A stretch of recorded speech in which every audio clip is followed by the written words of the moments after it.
Minnesota in probably 20 years. Bring gas.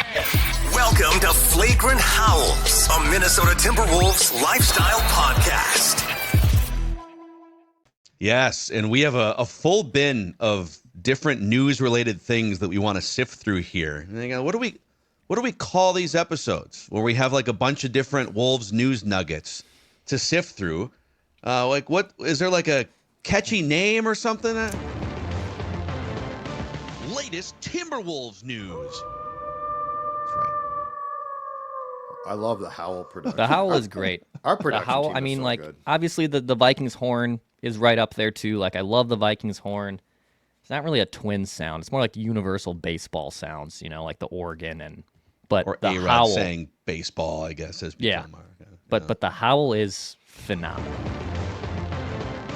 Who wants more Timberwolves news? Oh, Yeah. we got nuggets about the Nickeil Alexander-Walker market. We've got more KD stuff. So yesterday we broke down a sample 4-team Kevin Durant trade. There's more reporting where that came from. And there's a proposed Rudy Gobert trade. We're going to get to all these things presented in part by our friend Heather, wolvesrealtor.com, Dex. Yeah, so I know the Wolves season is over, but guess what? We got the housing market that's heating up here in the summer, and if you're looking to buy a home or if it's on your mind, you have nowhere to start. Hell, when I started looking at houses, I needed to look. I needed to look at what I liked, what I didn't like, so then when I was finally able to find the one I did and truly love, it made that life easier. And Heather can help you through that entire process, plus you can talk Wolves trades with her. You can talk the offseason. You can talk all that stuff with her while she kind of holds your hand through the process of buying or selling to your home. Go to wolvesrealtor.com to get the free consultation and start from there. Go talk hoops with Heather. Go get that first home sale. She can help you through that process. wolvesrealtor.com. Love it. Also, a reminder that we have created a new standalone Flagrant Howls YouTube channel starting next week. By the way, if you consume on Apple or Spotify, appreciate you. Nothing changes on that end. We would appreciate a 5-star rating and a positive review to keep this thing growing here, this awesome community of Wolves fans. If you consume the YouTube product, starting next week, the only place you will be able to find Flagrant Howls on YouTube is the Flagrant Howls YouTube channel, youtube.com/@FlagrantHowls. And we can throw that link in like we did on yesterday's episode into the description and maybe even like a pinned comment so you guys can click on it as well. That's youtube.com/@FlagrantHowls. And yeah, we really just wanted to create a singular community like we have for Purple Daily and the Score on Our Twin Show for Wolves fans to congregate and Flagrant Howls listeners and viewers to easily get that content on a daily and weekly basis. So appreciate the over 700 of you that have clicked that subscribe button so far without any content being posted really at all in the last like 48 hours. So we're looking forward to seeing you over on the brand new Flagrant Howls YouTube channel. Are you guys ready? Let's do it. For what? Let's do it. It's the latest Timberwolves news. Glad you asked, Judd. Let's start with the Nickeil Alexander-Walker market. According to Bovada, the Lakers are the favorites to land Nickeil Alexander-Walker in free agency. He's an unrestricted free agent, unlike Naz Reid and Julius Randle, who are deciding in the next few weeks whether they want to become unrestricted free agents or exercise their one-year player options. Here are the 5 most likely teams in order to land Nickeil. The Lakers, plus 235. The Brooklyn Nets, who have the most cap space. They're one of the only teams with like a bunch of cap space, plus 290. The Golden State Warriors, looking for some extra shooting, always looking for some scrappy perimeter defenders, plus 425. Miami Heat, plus 525. I could see him as a Heat culture guy for sure. Yeah. He's kind of a hard-nosed, leadership, smart, high basketball IQ type guy. Yep. Good locker room guy, too. Ooh. Good locker room guy. Yep. And then the Toronto Raptors at plus 900. But I will add this report from Mark Stein, who said the Orlando Magic are a team to watch for Nickeil Alexander-Walker. Quote, next season's full mid-level exception will be worth more than 3 times what Nickeil Alexander-Walker made last season. So the mid-level exception is $14.1 million. With rumbles already in circulation that Orlando is a team to watch as a potential suitor. So just for if there's I don't know. There's probably a lot of casual fans who have no idea what like some of these salary cap ramifications are and mid-level exceptions. Yeah. Essentially, if you are over the salary cap, but under the salary cap is like $40 million under the first luxury tax apron. If you're above the cap but below the apron, you can still use the mid-level exception, $14.1 million per year, to sign a free agent. So it's a way to go over the cap and still sign an outside free agent. You're not going to get like the $30-40 million guys in free agency, but you could get a Nickeil Alexander-Walker or somebody in that bin. I guess in general, how would you guys feel if the Wolves did lose Nickeil? Boy, I mean, he is a contributor for sure. Now, he goes through spurts where he's phenomenal, and then he goes through spurts where it's like, what happened? Yeah. So is it some type of like death knell? I think he is more well-liked than an absolute necessity on the floor. But he does bring something. It would be too bad, but it's currently constructed, unless Nas goes, Julius goes, something like that were to happen, I don't see it as a possibility to keep him. Yeah, it gets really snug. You either have to be comfortable in the second apron, and it gets really snug to try and keep it below the second apron and fill out a roster. Mm-hmm. You'd almost certainly have to trade the 17th overall pick so that you're not stuck with that $4.2 million guaranteed slot salary. So you're kind of deciding between, if you're going to keep Julius, Nas, and NAW, then the sacrifices would be you probably don't use the 17th overall pick unless you're comfortable being in the second apron again, which creates a bunch of restrictions on, roster mobility. They didn't trade Cat to do that. And also, unless Finch is going to drastically expand his roster or like bench Mike Conley almost entirely, right? You don't really clear a lot of way for Terrence Shannon Jr., Jalen Clark, and Rob Dillingham to get more minutes than they played last year. Right. Unless you think that NAW is going to become a star, which I don't. I don't think that guys like Tim Conley keep guys like NAW just because they like them. And yes, you know what? With Finchy too, it's very clear that you need to force his hand to play guys. And if I'm Tim Conley, I didn't draft Dillingham and TSJ so they couldn't play multiple years. So yeah, it feels like a foregone conclusion that as currently constructed, NAW is gone. And by the way, that's still a great trade. He developed, he was a contributor, but I think he's going to go to another team as well and get a bigger role, and we'll see. Could work, might not work. Is there also a world where they're not exactly the same players by any means, but is there a world where you say goodbye to Nickeil Alexander-Walker, freeing up 18, 20, 25 minutes a night, and Terrence Shannon Jr. steps in? By the way, as a 25-year-old, he's not like Dillingham's 20, and he's a better player in those 18, 20, 25 minutes than Nickeil was? Yep. Yeah, what Wolves fans probably have to accept, and by the way, I might be jumping the gun here on some of your latest Wolves news, but with Tim Connolly talking yesterday about selfish son of a wanted to keep this core together, and we still got guys here, and our plan is to keep the band together. I think Wolves fans also have to accept the fact that you probably are going to lose one of those fan favorites in NAW or Naz Reid, maybe even Julius, and you're going to bank on the fact that one of those second-year players or your 17th overall pick can really step up here and fill those voids. And I think that can be a little scary, right? You're entering uncharted territory, but also if you want those guys to get minutes, that's probably the easiest path for them to clear to get those minutes. And also, it kind of feels like, to use a cross-sport comparison here, the Nickeil Alexander-Walker types, who are like really important, critical role player pieces to winning a championship, they're like 7th and 8th inning relievers in baseball, where like you need them. If you're going to win a championship, you need them. But when they become free agents, now baseball is not a salary cap league, so you could argue like just pay for good players. If you want to use another one, like in football, you probably shouldn't be paying a ton of money for safeties and guards necessarily, although in today's NFL, guards are very important.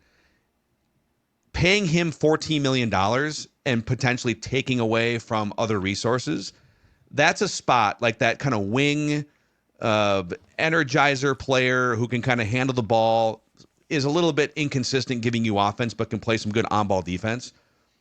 Unless he's one of your 2 or 3 top most important superstar players, I feel like you should be leaning into the cheaper version of that in Terrence Shannon Jr., Jalen Clark, and see what they can offer up. So, and they're right there.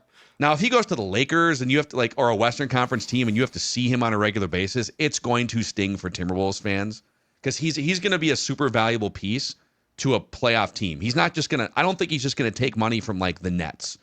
I think he'll take a mid-level exception, $14 million a year, and play for a good playoff-bound team. And you might have to sort of deal with that. I am very curious if given an opportunity to play consistently. I'm very curious what TSJ and Jalen Clark would bring, though, because I loved what I saw. And in TSJ, he is a whirling dervish, man. He is everywhere. I don't know that guys that play like he does, I don't know that they truly slump, because he'll definitely go through some shooting struggles at times, right? But think about everything he brings. Like, there's elements to his style that don't slump because they're hustle, because he free is throw, get to the free throw line, yeah, get to the rack, yeah.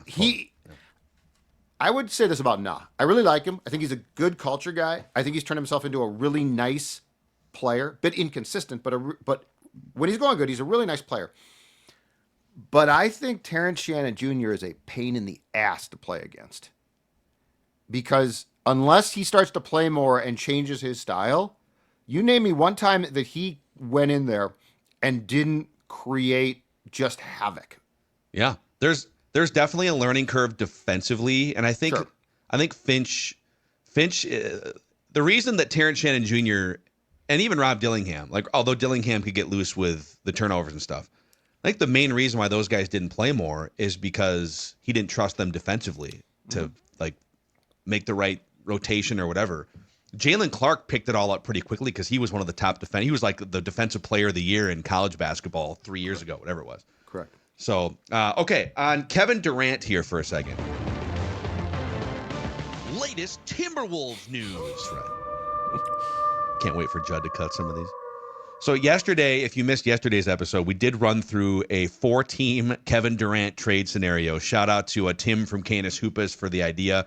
If you have fairly realistic trade machine ideas, send them into the show. Tweet them at us, at Phil Mackey, at Jay Zolgad, at Dex Tweets, and we may or may not bring them to the show here. But this is a great 6-week period to just run reckless speculation scenarios.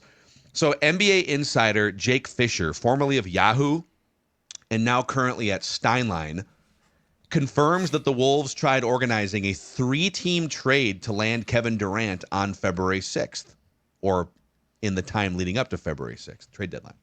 League sources say Minnesota indeed made serious trade inquiries for Kevin Durant before the February 6th trade deadline, contacting at least one Eastern Conference club about functioning as a facilitator to help 2 luxury tax teams, the Wolves and the Suns, that had strayed beyond the second apron to combine on a massive in-season maneuvers. They were trying to figure out, okay, we're both in the second apron.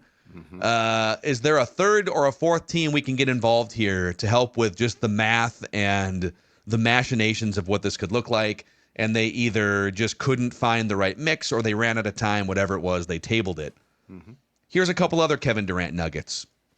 From HP Basketball, the Phoenix Suns have indicated to teams that center is at a premium for them in any Kevin Durant talks. They'd like to add a viable center.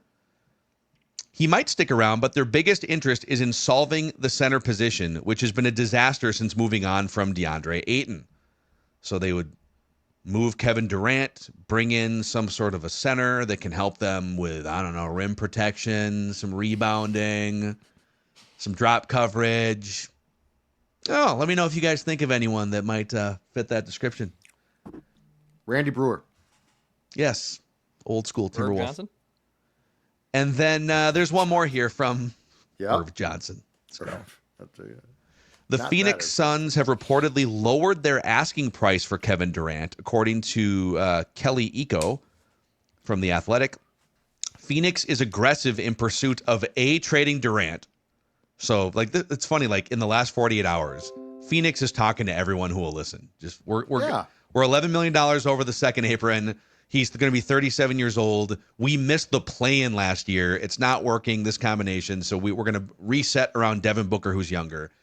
But also, they're in aggressive pursuit of regaining full control of their draft capital, starting with the number 10 pick in next month's draft. Since the conclusion of the season, Houston has fielded several calls from Phoenix. So Phoenix is calling the Rockets. They're calling other teams who have since gradually lowered their asking price for Kevin Durant.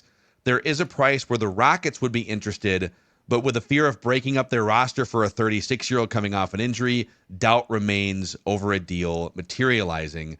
I would put the Wolves in the same bin where you're not.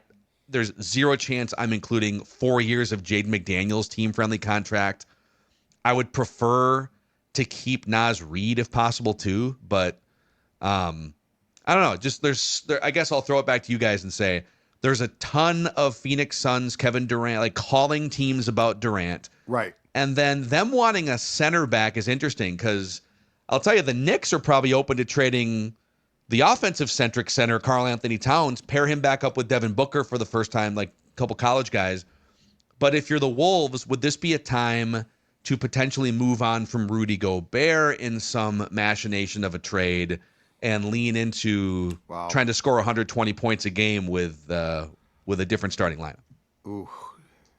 So the Suns are, I think, down to 2 finalists for their head coaching job. And they clearly are at a pivotal point here. So I guess my first question would be, if you're the Suns, and Gobert definitely would help you defensively, but at his age as well, would that be the center that you want back? So that would be my first question.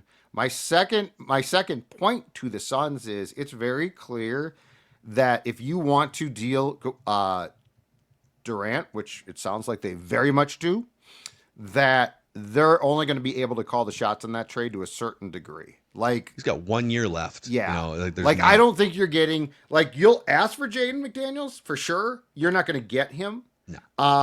And at the end of the day, I think this comes down to you're going to take a package that looks decent. Like, you want to offload him.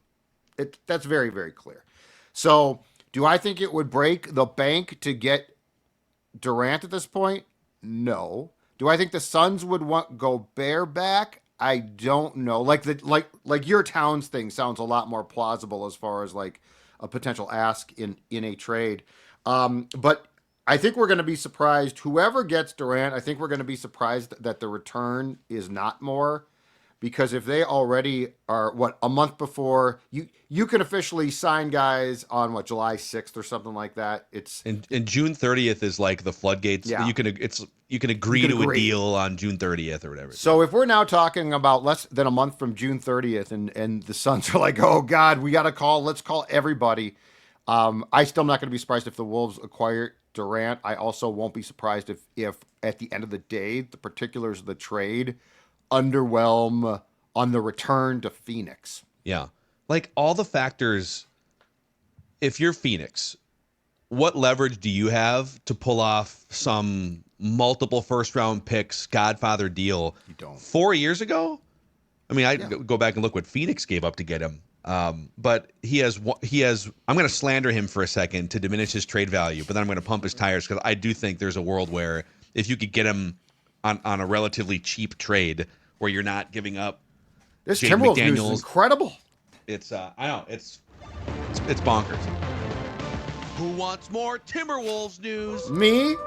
He's 37, last year of his contract. When you're negotiating on February 6th, you're negotiating for 2 stretch runs of Kevin Durant because you could have had him for the second half of this season to help you potentially win a championship and the next season. Well, this season's over. So his value is diminished in that he's older and you don't get 2 playoff runs out of him unless he extends his contract. But I don't think there's any way you would look to do that because you don't know if he's going to be worth extending into age 38. So if you felt like, again, like there's 2 paths here. The Wolves could decide minor tweaks, let this thing gel a little bit more, just like after the first year where they went to the playoffs, got beat by Denver, and then the second year is when the first Western Conference Finals team with minimal tweaks all came together. You could decide Nickeil, goodbye, replace him in the rotation with Terrence Shannon Jr., Jalen Clark, a little more Rob Dillingham. Maybe you bring in, I've mentioned Tyus Jones as an example, just a professional point guard to kind of take some of those Mike Conley minutes. So like little tweaks around the edges, and Anthony Edwards gets better and chemistry increases because it's another year, full training camp, all those things. I don't think that's what Tim Connelly's going to do, in part because I think he's looking at Rudy Gobert as a different asset than 2 years ago. Like part of the reason why, and the next thing is going to be a Rudy Gobert proposed trade from Yahoo that I'll throw at you guys. But Rudy Gobert is a different player than he was 2 or 3 years ago. I don't think you can go into the season saying, all right, let's run this thing back. And just like in 2023-24, everything's going to gel around Rudy, and Randall and Rudy are going to build the same chemistry that Cat and Rudy did. This is a lesser version of Rudy. So it might be a great time to move off of him before his value completely tanks on a more movable contract than it was when he was making 45, almost $50 million. Yeah, I mean, the fact that he was able to take a more team-friendlier deal, essentially, I think is big there. And Rudy, man, I would love to find, in our cross-sport analogies, I'd love to find someone that is comparable to Rudy Gobert of, he brings so much value, but you think he stinks. Like, people think Rudy Gobert is just kind of this lug, and dude, he was an integral part of getting the Wolves to consecutive Western Conference Finals and has won Defensive Player of the Year awards, but it's just this unnecessary punching bag at times.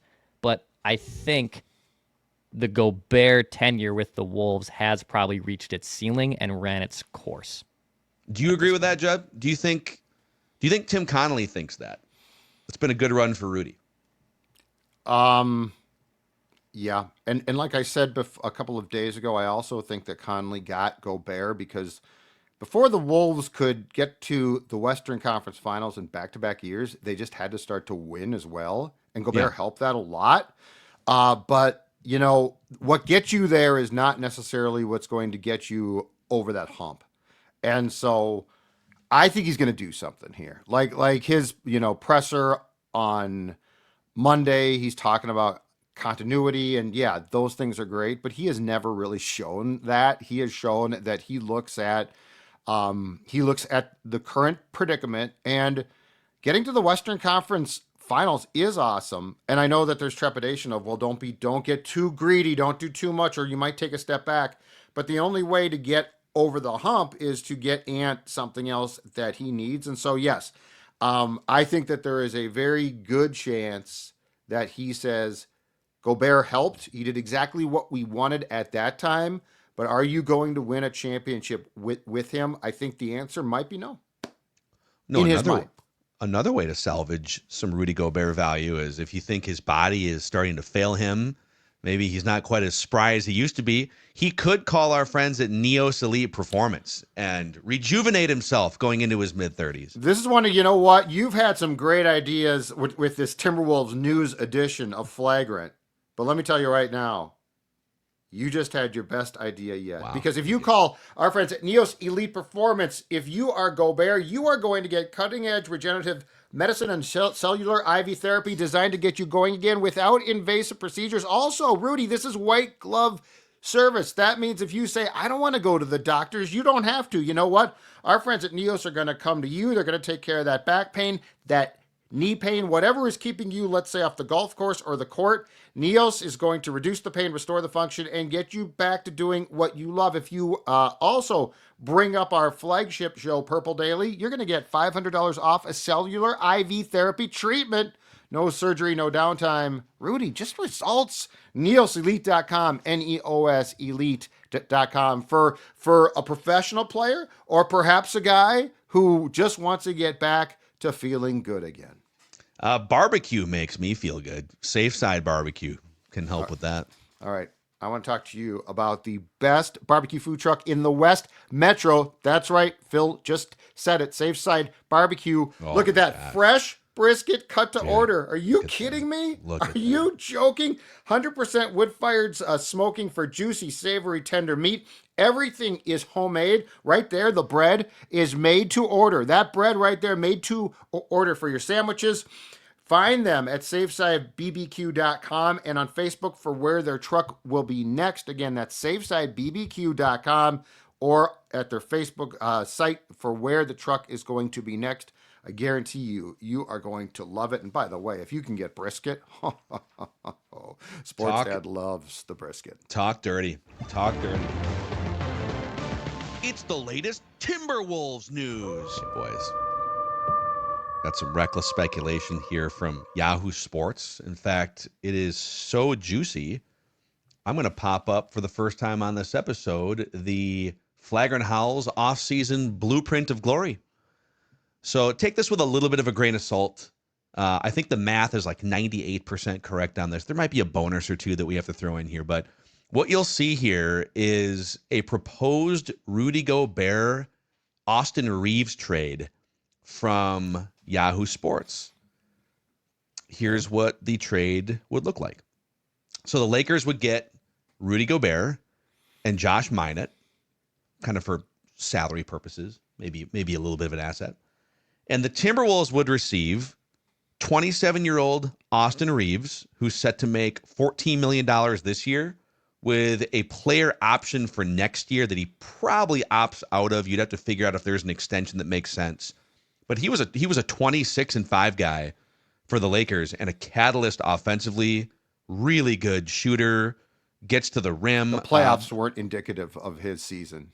No, but I will say it was a little bit of a red flag in that the Wolves, with their athletes and their game planning, were able to completely shut him down and make him uncomfortable. So that would be part of this conversation. And then, again, in order to just like, these are two teams that are kind of close to the second apron or to the first apron. In order to more closely match salaries here, you'd also get Gabe Vincent, who's a 28-year-old. He's a backup point guard. He's a body. He can handle. He's not necessarily a play a ton of minutes guy, but he has 1 year left at $14 million. He's been with the Heat. He's been with the Lakers. And then Maxi Kleber as just a 32, 33-year-old big body off the bench and a salary filler. So as you can see on the YouTube channel, and I'll explain this for the audio audience, this trade would send out Gobert's $35 million and Minott's like 2.1, and you'd be taking on approximately $36-ish million back, so pretty closely matching. And you'd still be a few $1 million under the first apron, and you'd be about $15-16 million under the second apron. But because you wouldn't be a first apron team, you would have access still to the up to $14 million mid-level exception. And also, you don't trade your 17th overall pick in this equation. So you could make that pick, and that would be a $4.2 million slot value, which I will plug in here so you can see the math. Let's see, 4.2, roughly. So you would still be $12 million below the second apron. Yeah. You could use part of, if you wanted to use all of your mid-level exception, you'd go into the second apron. But you would still be able to, if you wanted to replace Rudy Gobert with another just kind of viable big man, you could go sign a Clint Capella in free agency. You could sign a Steven Adams. You could sign Jackson Hayes, who was with the Lakers. I'm not saying these are like Rudy equivalent players necessarily. Brook Lopez is old, but still really good and can shoot threes and be part of a 5-out offense. So I don't know, like, this is intriguing. I guess the main question here is, philosophically, would you be open to trading a defensive anchor center in Rudy Gobert for a running mate on the perimeter in Austin Reaves, who's much younger, closer to Anthony Edwards' age? He's only 3 years older than Anthony Edwards. Yahoo writes, Reaves is an elite shooter and has impressed as a ball handler and playmaker as well. The Oklahoma product put up big numbers last season. He could break out into a legit superstar alongside Anthony Edwards in Minnesota. This move would see the Timberwolves trade a star center in back-to-back off seasons when you include the Cat trade last year, which might seem risky, but Minnesota's defense might be able to survive without Gobert. Edwards, Jaden McDaniels, Jalen Clark. You could also bring back Nickeil Alexander-Walker with part of that mid-level exception if you wanted to. So you have all these elite point of attack defenders. And like I said, you could go sign a lesser but still capable 7-footer to either come off your bench or to start for a few minutes here and there. On the flip side, Rudy would solve the Lakers' rim protection issues and be a lob threat in that dunker spot for Luka. They don't really have that position right now. So, I don't know. Your thoughts?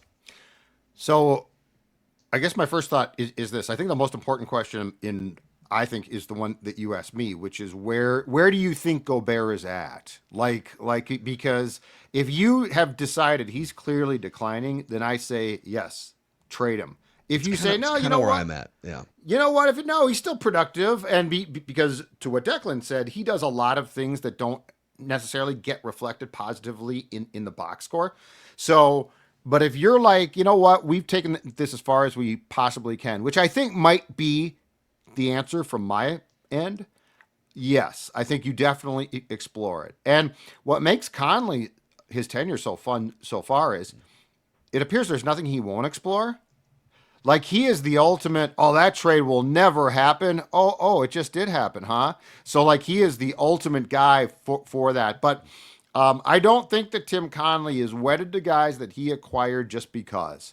And so if you sort of saw, because you can't dismiss, as good as the first 2 rounds were, the Western Conference Finals is very instructive. Like that is OKC. They're young. They're going to be around, presumably, right? So, like, there's not like, well, that was fluky. The Western Conference Finals was a fluke. That team's not going to be back, or right? So, like, that series in and of itself is extremely instructive. And so, if you say, you know what, no, Gobert is probably on the decline now. He could still have a couple of years left, but he's not going to be the player that we acquired. Then I think trading him ahead of the game instead of too late is definitely something that should be explored.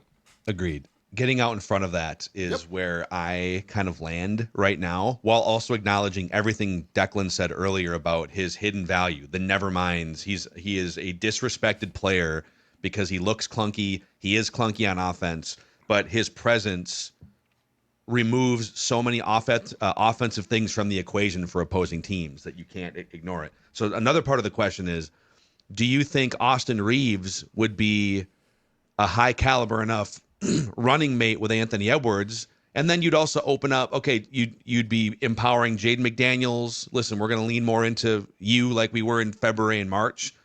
Does that iteration, do you figure out other ways to become a top 10 defensive team, but see your offense take a big jump and you take some pressure off Anthony Edwards and you essentially unclog what has been a very clogged lane for Ant to operate in offensively? Yeah, I like the idea of Austin Reaves with the Wolves. There's been a lot of surrounding random guys with LeBron from his Cleveland tenure to the Lakers tenure that benefit from playing with LeBron. Austin Reaves is not one of those Delanuevas or Tristan Thompsons and these random dudes that have really successful seasons with LeBron James. Reaves is legit, man. He moves offense really well. He averaged 20 points last year. That's one that I would be very intrigued to watch. And you will probably, which is just, if you lose Rudy Gobert, this is just what happens. You will probably sacrifice some defensive rankings and rating for more and more efficient offense. And I think Austin Reaves would bring that. So I'd be willing to trim out some of the defensive numbers for the Wolves if it meant the offense moves forward. And I think Austin Reaves would be a really fun guy to fit here in Minnesota. Yeah, I think like these NBA finals are going to be interesting too, in that the Right. Pacers play this super offensive centric, high paced ball movement, shooting. They've got a bunch of guys who can handle and initiate. They're like the inverse of the Timberwolves in a lot of ways. If that style gives Oklahoma City problems, if you're Tim Connelly, do you look and say, okay. Maybe creating something that's a little bit more like the antithesis of what OKC is doing, led by Anthony Edwards, different player than Halliburton, but like just put another initiator out there, Austin Reaves type guy. Darius Garland would kind of fit that description too, where he's an initiator, he can shoot. Anthony Edwards can play off ball more often than maybe he did in the playoffs. It's interesting. If we, for 1 second here, if we take away a lot of the metrics and just ask one simple question, what gets you into the playoffs comfortably? You don't need to be the best team, but what gets you into the playoffs comfortably? And then what beats OKC? What beats those top teams? because the Wolves didn't have that, and so because yes, Gobert gives you a defensive factor that we sort of just dismiss because it's not sexy. But that being said, if that's not going to get you to the finals, because I mean this team has 2 years in a row now been one step from that, and they have fallen way short. So what gets you past, especially the Thunder? What does your roster need to look like around Ant to win that series?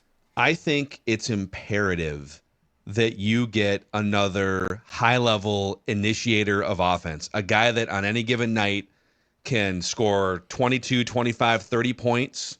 Kevin Durant being probably the highest level example of that, but there's all the age questions and injuries and things like that. I think it's harder to find that guy than it is to replace Rudy Gobert. And I say that with all due respect. Like this version of Gobert. The Gobert that the Wolves acquired, the rebounding rate, athleticism, everything. Like he's declining. You can see it. Like he's not even grabbing defensive rebounds in some of these playoff games where it's like, dude, that is like one of your primary functions here is to clean that glass. Played a lot of basketball. Yep. A lot of international basketball too. So I would kind of inverse it, and my priorities would be a running mate for Ant, spacing for Ant, options for Ant to pass to who can make shots, make plays as cutters, etc. And like Rudy and Ant have made it work really well together. Like it's a net positive when they're on the court together. But like Anthony Edwards is questioning every time he sees Rudy Gobert flash off of a pick and roll. Like, should I actually throw this pass or not? Is it going to clank off his hands? So I would start with what would elevate Ant and how can Ant elevate other people? And if the answer is they've gone as far as they can with Rudy Gobert, right? I would start with the first part of that equation and then look to like, is there someone you can use that part of that mid-level exception on or your 17th overall pick? Is there another Walker Kessler out there in the draft? Or is there a player you can skate by with for a couple years in free agency until you find the guy? But I would lean into unlocking offense, man. Like help Ant become an absolute monster beyond even the point that he's gotten to this point in his career. And that's the question too: is does Durant? And the answer might be yes. Does Durant have that left for like a year or two? I think he offensively for sure. I think he does. Like, dude, he was sixth in the NBA in scoring average, right behind Anthony Edwards.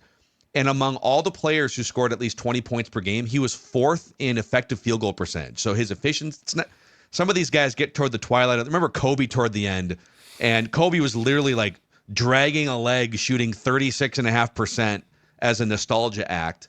KD might not be the same impact player he was like 8 years ago, pre-Achilles injury, but that dude can still light it up efficiently offensively. And absolutely, like he scored 30-plus points in more than a third of his games this year. Yeah. So, yeah. Well, and what does Ant do then, too? Like the combination. So if you've got those two together, how much does Ant draw attention away from KD to allow KD to thrive more because of Ant's presence? Well, think about it this way. Like Ant was the most blitzed player in terms of, all right, we're running a pick and roll here, and they're just going to, once you come around that screen, they're going to send both defenders at you to get the ball out of your hand. And because of that, I believe he led the NBA in the regular season in secondary/hockey assists, which is great. He's making the right play. But that act of blitzing him off of almost every single screen and roll, which you saw pretty much all throughout the playoffs too, is a direct response to these opposing teams' lack of respect for anybody else to score at will. But if you have another guy, like you can only do that so much with SGA defensively until Jalen Williams lights it up for 25 or 30 points.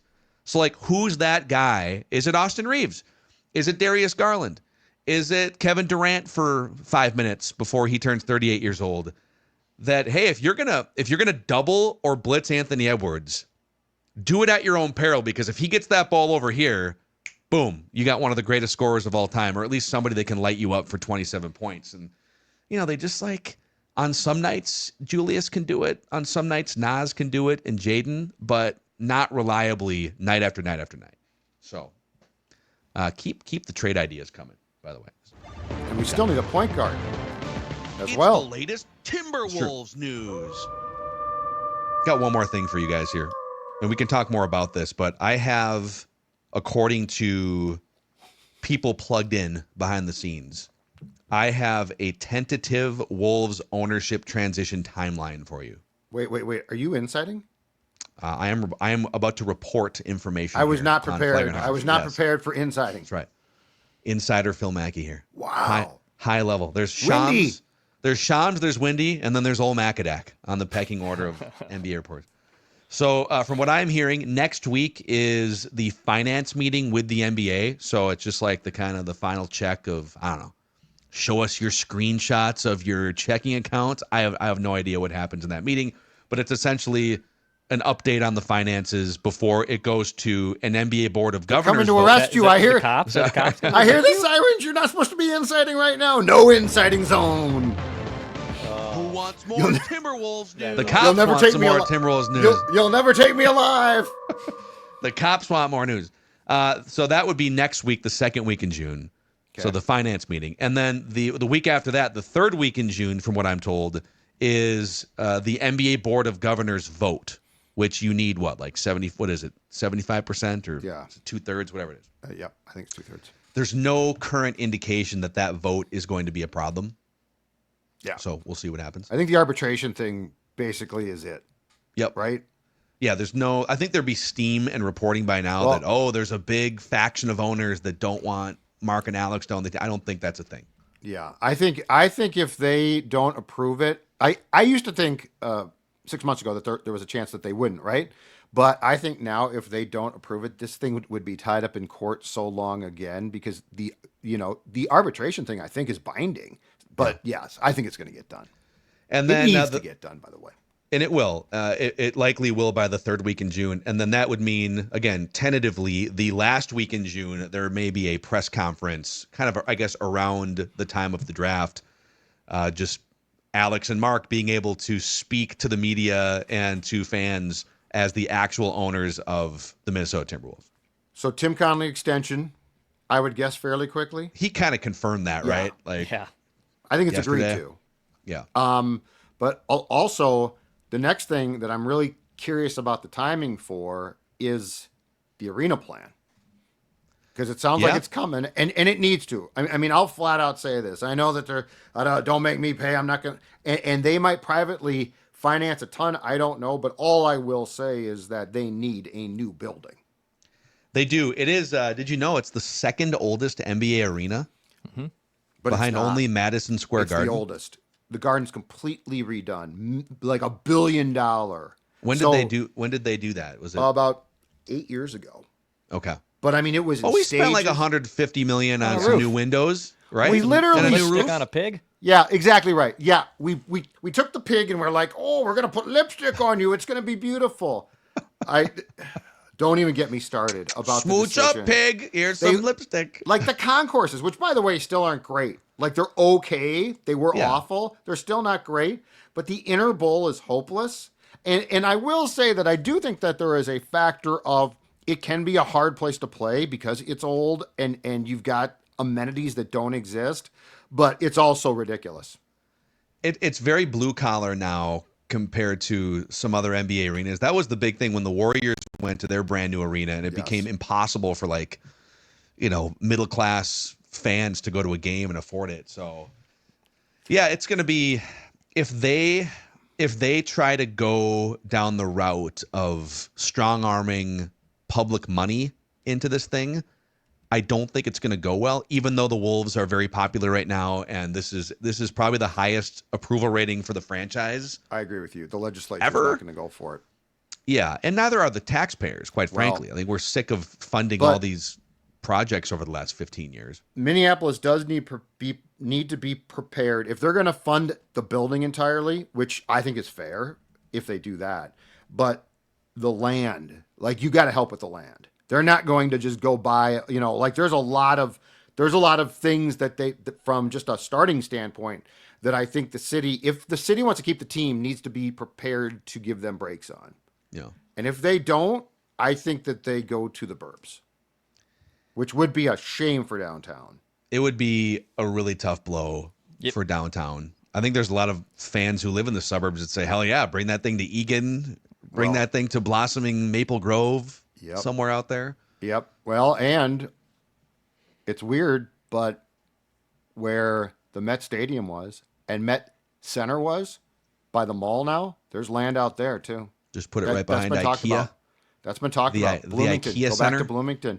And the one thing that they can get from that is parking. Like the Timberwolves get the Timberwolves and Twins get not a dime from parking. Yeah. And I think I do think from just conversations I've had, again, reporter Phil here coming at you live on Flagrant Howls. You trying to get the cops to arrest you? I do think that they are aware that if like privately financing it is their goal, I think. But it's a lot of money, man. We're probably looking at multiple billions of dollars to do like an arena and then any sort of outdoor experiences, because that's the new thing. It's not just the arena, it's the area around the arena that you want to turn into a cash cow as well. And that's why I think downtown might be tough, because I don't think you're going to get I don't think they're going to give you a ton of land like you can, but are you going to build, like, are you going to buy a ton of land then to build restaurants on and stuff? Because you're right. That's where the suburbs become at least a viable discussion. Yeah. So we'll see. Timberwolves restaurant, Flagrant Latest Howls restaurant. Timberwolves news. The second apron. Second apron. I love that idea. It needs to happen. Someone needs to open the second apron restaurant.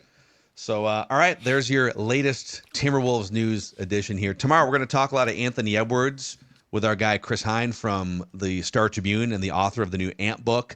And we'll have some Feedback Friday stuff later on this week. So plenty more Flagrant Howls coming at you here. And don't forget to click that subscribe button on the brand new Flagrant Howls YouTube channel, youtube.com/@FlagrantHowls, or click the link on the Score North YouTube channel homepage.